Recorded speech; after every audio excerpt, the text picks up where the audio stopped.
یہ ایک بہن نے فرمایا کہ ایک گھر ہے، اس میں کوئی عورت تھی، اس نے جل کر خودکشی کر لی تھی۔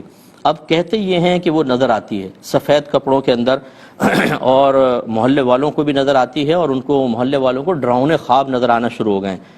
تو کیا وہ عورت کوئی نقصان پہنچا سکتی ہے، اور کیا وہ کسی کے بدن میں داخل ہو سکتی ہے؟ اسی طرح کہتے ہیں ایک اور گھر ہے، اس کی چھت سے آوازیں آتی ہیں، کیا حکم شرع ہوگا؟ دیکھیں اچھی طریقے سے یاد رکھیے کہ یہ روحوں کا تصور کہ وہ گھوم رہی ہے، بدرو ادھر جا رہی ہے ادھر جا رہی ہے، یہ اسلامی تصور نہیں ہے۔ اگر ایک مومن کی روح ہے تو وہ اپنے قبر کے اندر بالکل آرام سے ہوتی ہے، اسے سیر کی اجازت ہوتی ہے لیکن ڈرانے کی اجازت نہیں ہوتی ہے، اور وہ بھی ہر ایک کی روح کو نہیں ہوتی ہے۔ مومنوں کی روح آتی جاتی ہیں، لیکن اس طرح نہیں کہ آپ سامنے آئیں اور روح تو نظر ہی نہیں آتی، تو بتائیے پھر کیسے نظر آ رہی ہے؟ وہ روح تو نظر ہی نہیں آتی ہے نا۔ وہ تو اب اگر کوئی ایک مر رہا ہو شخص، اس کی روح نکلتی ہے، کہ آپ کو کچھ نظر آتا ہے؟ کچھ بھی نہیں۔ جب تک ہم زندگی میں ہیں ہمیں نظر نہیں آئے، ہاں مرنے کے بعد ہمیں نظر آئے گی، اور آپ تو زندہ ہیں، آپ کیسے دیکھ سکتے ہیں؟ اور اگر وہ کسی کافر کی، بد مذہب کی روح ہو، مرتد کی ہو، یا بہت ہی فاسق فاجر، تو یہ معذب روحیں ہوتی ہیں، یعنی ان پہ عذاب ہو رہا ہوتا ہے، ان کو تو کہیں نکلنے کی اجازت ہی نہیں ہوتی۔ خلاصہ کلام یہ کہ وسوسہ شیطانی ہے اور کچھ بھی نہیں ہے، اور یا کوئی یہ مذاق کر رہا ہے، شرارتیں کر رہا ہے، کیونکہ بعض لوگ اس طرح کر کے اور پورے محلے کو یا لوگوں کو خوف میں مبتلا کر کے کچھ اپنے ذاتی مقاصد حاصل کرنا چاہتے ہیں۔ کوئی خوفزدہ ہونے کی ضرورت نہیں، یہ کچھ بھی نہیں ہے۔ اچھا، اس سے قطع نظر کہ فرض کر لیں کوئی روح، فرض کر لیں تو روح کوئی نقصان نہیں پہنچا سکتی۔ آپ خود بتائیے، کیا ایک روح تو جسم کے بغیر کچھ بھی نہیں ہے، ایک ہوا کی طرح ہے، وہ کیا نقصان پہنچائے گی آپ کو؟ اور جسم میں داخل ہونا ہمارے ہاں اس کا بالکل یہ آواگون کہلاتے ہیں، اور اس کا کوئی شرعی تصور نہیں ہے۔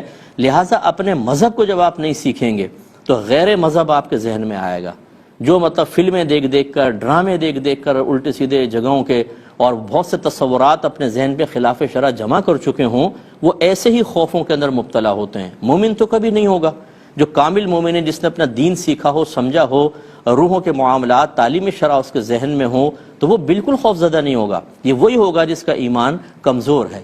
دوسرا جو آپ نے کہا کہ محلے والوں کو ڈراؤنے خواب، یہ اصل میں نفسیاتی ایک اثر ہوتا ہے۔ آپ بہت ٹینشن میں ہوں، آپ سوئیں، آپ کو خواب میں ایسا لگے وہ قتل کر رہا ہے، کتے پیچھے بھاگ رہے ہیں، بھیڑیا آپ پہ حملہ آور ہو رہا ہے، تو یہ بعض طبعی خواب ہوتے ہیں۔ جب سارا دن آپ ڈپریشن کا شکار رہیں، کوئی یہاں سے ڈرا رہا ہے، کوئی وہاں سے ڈرا رہا ہے، آپ سوئیں گے تو یہی چیزیں متشکل ہو کر خواب میں نظر آتی ہیں۔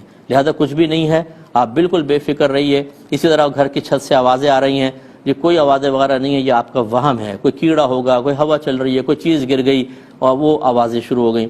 مذہب اسلام میں ان چیزوں کا کوئی تصور نہیں۔ ہاں جنات ہو سکتے ہیں، جنات بعض اوقات تنگ بھی کرتے ہیں، لیکن اس طرح نہیں کرتے ہیں کہ وہ سامنے آ رہے ہیں اور یہ ہو رہا وہ ہو رہا ہے۔